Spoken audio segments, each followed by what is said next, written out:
Good evening. Recent comments made by President Trump once again sparking debate. The president said he hopes to end birthright citizenship protected under the Constitution with an executive order. 23 ABC's Leah Pizzetti joins us now in studio with a look at the steps that would need to be taken to make this happen. Leah? That's right, Tim and Jessica. In an interview, President Trump said he plans to make this change through an executive order. I spoke to a Bakersfield College political science professor who says the process is actually a lot more complex.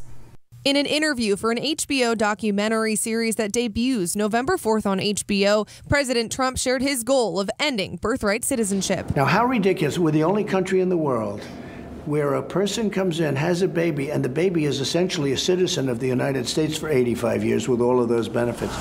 Bakersfield College political science professor Alan Bowler says we're actually not the only country with this law. Almost every country in the Western Hemisphere has the same policy, which is that if you're born in the jurisdiction of the country where you're born in, you're a citizen. This includes Canada, Mexico, and Brazil. In the interview, President Trump then says he's been advised he can use an executive order to end this practice. Have you talked about that with counsel? Yeah, I have. So where in the process? It's in the process. It'll happen. The president did not provide any details or a timeline of his plan. Bowler says an executive order would be a violation of the 14th Amendment, but there are other steps that could be taken. You can't change the law with an executive order, but certainly you could start a conversation, and a conversation could lead, I suppose, potentially to a change, but the change would have to be a constitutional amendment. The 14th Amendment, which was made 150 years ago, states all persons born or naturalized in the United States are citizens of the United States. Changing this would call for another amendment, which Bowler says is complex. It's really hard to do,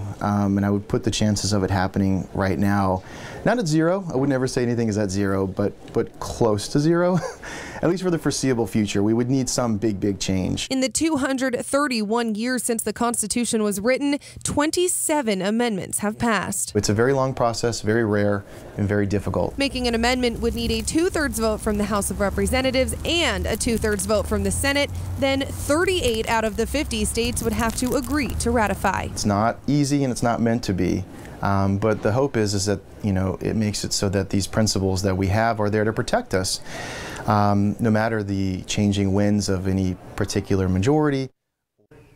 Congressman David Valadao shared a statement with 23 ABC on the president's goals. He echoed what the 14th Amendment reads, then said, quote, "I believe it is important to uphold the will of our nation's founding fathers and of the United States Constitution."